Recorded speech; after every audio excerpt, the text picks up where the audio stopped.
I'm able to book 10 to 20 calls per month from my LinkedIn despite having a small following. Now, this video is going to give you the full breakdown of my system so that you can follow it and build it yourself. Now, with this, there are quite a few steps, so I'll go through this high level of exactly what it is that we're going to be doing. I'm also going to be showing quite a few different examples so that you can better use it to fit your agency. And on top of that, I'm just going to give you the full walkthrough of every single piece of software and the messages that I go through and send. So it's going to be quite a long one, but by the end, you're going to have a fully functioning pipeline that you can use. So as a high level overview, this is what we need to go through and do. We first need to go through and build a list. We're going to have multiple lists. These lists are going to be lists of people that we can then go through and target. And there's a number of different ways in which you can actually go through and build this. I'll show you some of my favorites, and then of course you can pick and choose. Next, we want to be able to go through and send connection requests. With LinkedIn, it's great for targeting, so the list side's great, but when it comes to being able to message people, you can't just go through and start messaging them. You need to be able to go through and send connection requests, and I'll show you how we go through and do that. We'll be limited to 200 per week, but we need to make sure that this is the right type of people that are coming through. So then, of course, it will align with our offer. We then need to go through and track accepted connection requests, because another downside with LinkedIn is that it doesn't actually tell you when someone's connected with you. So you send a connection request, and unless you include a note, there's no way for you to know whether or not they've accepted it. So we want a way in which we can very cleanly and easily track this. And then we need a message and follow-up system, because not everyone's going to reply to your first message. So we need to make sure that we are able to go through and track this yet again for those who do message, those who we need to go through and follow up with, and when. So let's first go through and take a look at the list side, in which you could either do this from LinkedIn itself, or we can go through and take a look at Sales Navigator, which I'll show in a second. So with this, you can go over to LinkedIn, and this is where you may want to get a bit experimental, because there's so many different ways in which you could do this, but this is what I would go through and do. I would put in a keyword, and I'll just put that into quotation marks, and this is going to show us absolutely everything. You can then go over to people, and then you're going to get a list of 10 people here, and there's 100 pages. So we get a maximum of 1,000 people. That's going to be important. You'll see why in a second. But we can actually go over and set this to be filters, because right now we've just searched for founder and we're getting a load of different founders, but we may want something in particular. So we can then start to go through and set what these filters are on the right hand side. Now, what I actually like going through and doing is being able to go through and set followers of or connections of, if I know that they are already connected to someone. Because then I can set who my competitors are and then find the connections of those people if I am connected with that competitor. If I'm not, then I could just go through and set that as a follower and then get a list of all of their followers. We can then get specific to know profile language, and then also if there's any service categories or even industry categories. So we can then go through and set those. It's good. It's not particularly amazing, but if you don't have Sales Navigator, this is a good place for you to go through and start. From there, you can then copy that URL, and I'll show you what to go through and do with that in a second. My personal favorite, though, is to be able to go through and use Sales Navigator. So you can see that I just quickly set one up. I typically do it in one of three ways. This one is through keywords. So we can put in digital marketing agency, in which there was quite a lot. And then I broke it down to being the current job titles, being founder, co-founder, a CEO, owner, or co-owner. I put the geography to be United States, and then set it to be posted on LinkedIn within the last 30 days, I believe that, or 90 days. I think it's 30 days. That we would then have this URL. Yet again, you could go through and take that. We have 1,500 plus results in there that I can then go through, and this would say align with me because I help agency owners, that I could target digital marketing agencies. The other way in which I like to go through and use Sales Navigator is not with keywords, so we can actually remove that. And we can then actually go down to groups. Now, this doesn't work with every single group. As an example, when I was going through and running social media management, my YouTube agency, and like I've done other platforms as well, if I was to join groups that were like YouTube or Facebook or TikTok, it's typically filled with other people who are also trying to sell those services rather than people actively looking for those services. And that's normally the case on like most platforms that are similar that have groups, which can suck. So this is where you need to think about what it is that your target audience is doing. So there was a point in which I was targeting fractional executives, in which there's not really, like, the groups for fractional executives aren't really there to have people to advertise services for fractional executives. So I was actually able to go through and join these and then go through and see a fractional executive network that I can then go through and join that, set some filters up, and we're able to go through and get a couple hundred people. Now, this is the case where in this group, I think there was only like 1,000, 2,000 at the time. There might be more. But I was able to then go through and target people who are active on LinkedIn that are part of this group. And we had some really good conversations because it did align. So then it's the case of being able to find loads of different groups that would then align with your target audience and potentially what it is that they're looking at before they come to your service. So looking at groups is another great way. My favorite way right now is actually finding my competitors. I mentioned this with LinkedIn itself on the LinkedIn search, but you could actually go through, we could actually remove this now, but you can actually go through and have connections of, and this only works if you're able to have a connection to the person who you would class as your competitors. So that means you need to send a connection request to them and they need to actually accept it in order for you to then go through and see this. If not, you'll only be able to see the connection requests of people who are, or sorry, the connections of your competitors who are also connections of you, and only those, not all the people that you could potentially connect to. So an example of this, I'm going to use Jordan Ross because he's a friend that I can then go through, use him, and he also works with agency owners that we can then go through and find a list of loads of people who are connected to him that fit these filters. I could even go more specific and then also use a keyword in here. And I say that we wanted to only target agency owners who are connected with Jordan Ross. Then of course I could go through and do that. Whatever it is that you do, the important thing is that you set those filters and then you can actually copy the URL. So if I wanted those keywords previously, I could have just, copied that URL and said that. If I wanted that group, I could have copied that URL. If I want this one, I could go through and copy the URL. The whole reason for this is because we now need to use a tool where we can extract and scrape all of those people. So I use Expandi. I think it costs $80, $90 every single month. I think it's worth it because you can, of course, do this and use this for LinkedIn. That's what it's for. But you can also use it to scrape emails, and it's really good for cold outreach as well if you're going to do emails. That's beyond the scope of this video, but that's why I like to go through and use it. So it's two birds, one stone. But you would need to go through, create an account, link your LinkedIn. If you do have LinkedIn Premium, then of course you can use the Sales Navigator side of things. If not, you're just going to be able to go through and use the LinkedIn search. Inside here though, you can go over to your lead list. I'm going to have to blur some stuff because there's actually quite a few lists in here. But you can go over to the lead list and you can go over to add leads. And here is where you can go through and put in that LinkedIn search URL. So this is where we would copy this and put this in. Again, is limited to 1,000. And I said that's important because there is only 10 people per page. And on top of that, there is only 100 pages. So there's no way Expandi could do more. The upside to this is that you could copy this and then you could go over to this list, paste this in, click next, and then you can do an auto refresh. So you could always go back to using that. The next one is that you could also go for a new Sales Navigator, which is typically where I'm using this. I would then copy this, bring this across, and then be able to paste that into that. That gives me more, so it's 2,500. You could do the same thing with it also auto refreshing and then just let that run. It does take a couple minutes depending on how many people you're scraping. And I should say that LinkedIn does not like automations and software like this. So there is always a risk that your account could get banned. However, I like Expandi simply because I haven't been banned yet. And it does put restrictions. If you start trying to pull too much information at any given point, it'll add a cooldown to your account and you're not able to go through and do that for 30 minutes. You'll have to wait 30 minutes until you're able to go through and pull that list. And it's all there just to go through and protect you. But this is how we can then go through and start to get all the information to each and every single profile that is part of Sales Navigator or even LinkedIn search. At that point, we would then have our lists all completed, that we're just able to go through and create them.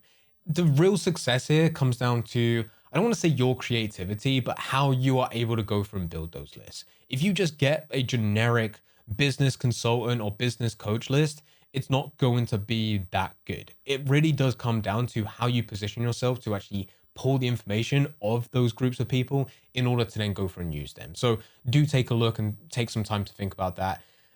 It's one of those where I didn't get this right the first time, that I did need to do quite a bit of experimenting. But the next thing that we need to do is send connection requests. And this is actually very, very easy. If we were to head over to campaigns, you can see that I've got a few campaigns. I'm going to have to blur some out because there are some names in here.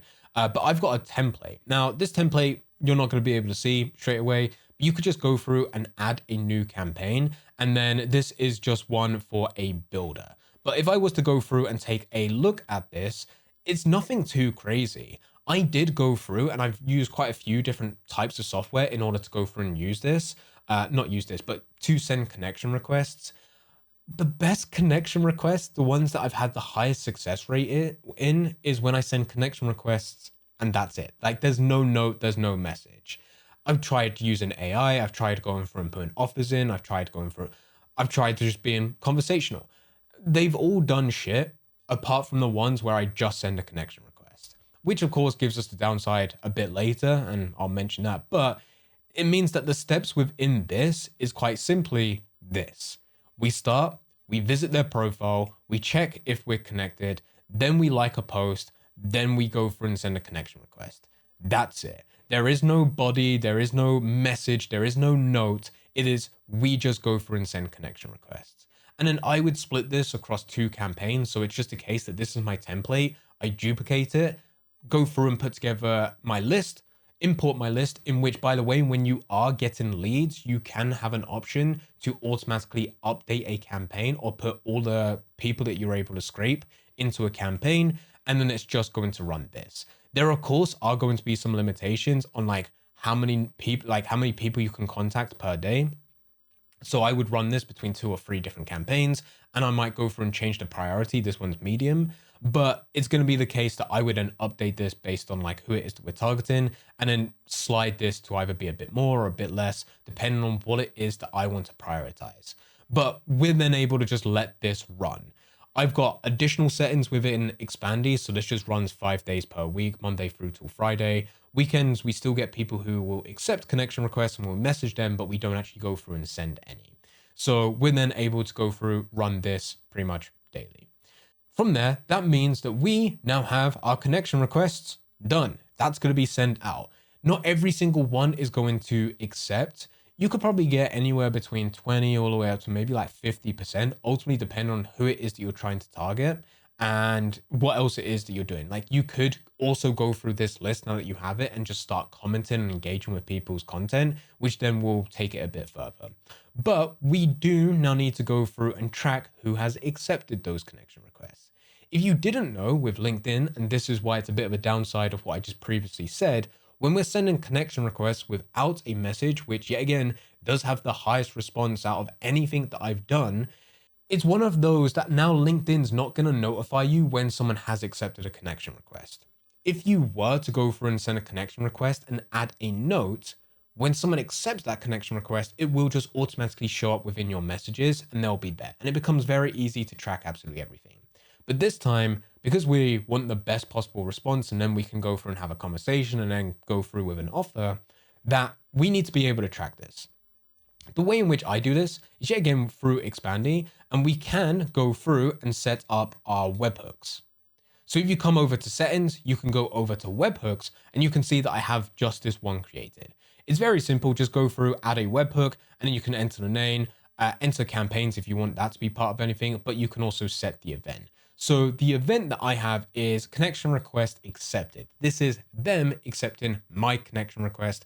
And I don't particularly want this set for any campaign because I want to be able to have this across everything. So you can set this once and then just be done with it. And it just comes through whenever someone has accepted my connection request.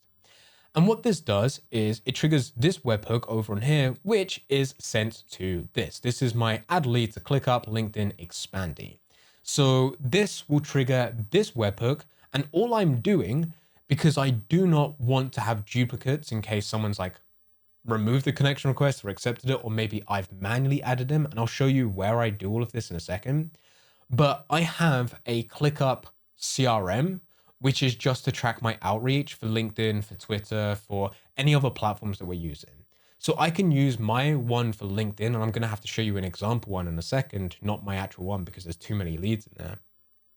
But I can have my LinkedIn example, and it's going to list every single task in there, which represents a lead, and it checks to see whether or not we have the exact same LinkedIn URL, because LinkedIn URLs are unique to that individual, in which if it does not exist, then it's the case that it will just go through and create a task, which is going to take their name and then also their URL, and then just add them to my Outreach CRM. So I know I need to message them that day. Or if it does exist, then it's just going to get the task and it also just updates the custom field. We did actually have this, as in this would trigger whenever anyone has sent a connection request, or sorry, accepted a connection request or messaged us. We've removed the message one, and to be honest, like this exists section is probably not needed anymore, but we still have it there just because I'm lazy and can't be bothered to delete it, even though it's right there in front of me. But this will now go over to what we have over on here. Now, this is not going to show any data because this is just our example, but ultimately with this, we would have our outreach board, and whenever we have a new lead that comes through, it will add someone over into here. So it will add them and it will be their LinkedIn name. And then inside that as well, it will also give us a next follow-up date, which is going to be today. And then it will also go through and have their URL, and it will also go through and set this to be LinkedIn. So we would then have that set as that comes through. What this ends up looking like is that we can actually then go through and take a look at our next follow-up date. And whenever anyone does come through who has accepted our connection request, we would have a list of people that we then need to message on that day. Now, when I go through, I'm able to go through and click on their profile. That will then take me over to their profile page. I can then message them with what it is that we're going to go through and say, and then I can update this manually to say that, okay, we're going to go through, message them on Tuesday. I can then follow up with them Friday and then see what happens from there. If they message before then, so once I message, I also update that to be waiting for a response. If they message, then I would update this to be active conversation, and then we could actually go through and have our conversation back and forth, me trying to figure out their pain point, me trying to go through and push an offer, asking whether or not they want to go through and jump on a call. I then move that to a call offered. And then if they go from book a call, then it just goes straight to call booked, in which it disappears because we do not need to follow up with them anymore. Inside this though, it then means that they're going to be over on here. So it becomes very easy for us to go through and track, as well as if they say, fuck off, stop, pitch slapping me. Then of course we can go through and move them to not interested, unqualified, or no reply. So very, very easy to go through and track. Now the big question is, what do we go through and say with all of these leads? Well, with that, we've also got that mapped out. So at this point, we can then go through, track accepted connection requests, and then we can also message and follow up. That is the worst tick ever. Message and follow up. Now, with this, and what we actually go through and say is pretty much this. This is how I go through and break this down. You do not want to be just relying on your services. I did this for so long. It was the case that I went through and like, hey, did you need help with YouTube? Do you want like video edits? Do you want thumbnails? Like stuff like that. And of course, no one replied. It was absolutely goddamn awful. By now, you should probably know that you do need to have some type of an offer. Now, the way in which I go through and do this isn't just the straight out offer. For example, mine is we get you 5 to 10 extra booked calls within 6 weeks, or you get your money back. That's, pretty decent offer. It works really, really well for me. But if we just went into DMs and we started pitching that and started saying that, people would say, well, like, I'm not even interested. Like, I don't even want to, buy. I don't want to give you money. Like, we've just met. Like, this is the first message and you're already asking for money. Despite being a money back guarantee, it's still, they need to hand over money for them to go through and get. So it doesn't really work too well. It's still important, but what you need to figure out is the desirable outcome or the problem that you solve from that offer. So this is a starting point, but it's not the main thing. We want to go through and have step 2 where we go through and figure out what it is that we're doing. That could be getting a 5 to 10 extra book calls. That's the desirable outcome. If you're going to go through and try to solve the problem, then of course you could go through and highlight that, but you need to be able to link it to one of those. And that makes life a lot easier. The next thing is I like to go through and make it free, or you could go through and heavily discount it. So I currently have a free offer, which is we will help you get 5 to 10 extra booked calls in the next 6 weeks at no cost, which is what we would end up going through and saying. And then of course we could just go through and highlight the next step. So this now becomes much cleaner that we can then go through and have something where we can align all of this. So what ends up happening within my DMs is it goes, hey, first name, personalized line. That personalized line could be something about a post. It could be something that you noticed about their profile. Typically, I would go through and say, hey, I saw that you're helping business owners get more from TikTok, you know, so we can highlight target audience and also service what they do or what their business is. And then from there, I can say, was wondering if you're able to take on an extra 5 to 10 booked calls over the next 6 weeks at no cost. That's all you need to go through and do. Will everyone reply? No. But this is the case that you go back over to here, you send that message, you update this. So you've got this waiting for a response. They're either going to respond or it's going to get to that date where I would then check, I would send them a follow-up. If they don't reply after that, I would just go through and move them to no reply. Or it may be the case that they do reply and we have some back and forth and then they say, oh, I'm not interested. Or maybe we figured out that the thing that they're actually struggling with isn't something that we can help with, so they're unqualified, or it will go through and book a call. We're focusing on those that ultimately we want to go through and book a call. This is a good question to actually go through and ask for that first message rather than having back and forth. There's a lot of people that will say you should have conversations. Yes, you should. I typically do that for people who engage with my content, who send me a connection request. There's a bit more back and forth of a conversation rather than me immediately, you know, trying to push like, hey, do you want this outcome? But when it comes to cold, it's easier and better just to get it out the way, send the message, play the numbers game, figure out who's actually interested, focus on those. Everyone else, just let them be. We don't need to keep on following up and keep on like hitting them because it's just that they're probably not interested. So this means with your outreach, you just keep everything in here. This is going to be your one true source. If you do send additional connection requests, being manually, not just through Expandi, or maybe people are sending connection requests to you, anyone who accepts them, you could always go through and put within a form. So I've added a form to this so I can manually add people and then their URL, because it's also going to be part of the system, but the outreach pretty much remains the same. If they've sent you a connection request, it may be the case you follow a different conversation. You're not going to go through and immediately start pitching them. It's going to be the case that you would have a bit more back and forth, see exactly what they're needing, see exactly what it is you can help them with, and then go through and push that. But it becomes very easy to go through and separate these because, of course, you'll be able to see the previous conversations that you've had within the DMs, and then you make the next choice from there. But that is the full LinkedIn system. That is exactly how you're able to go through and reach more people, have more conversations, and be able to get more calls, ultimately to get more clients. If you're looking at trying to use this so that you can build your digital marketing agency, then I highly recommend watching this video right here.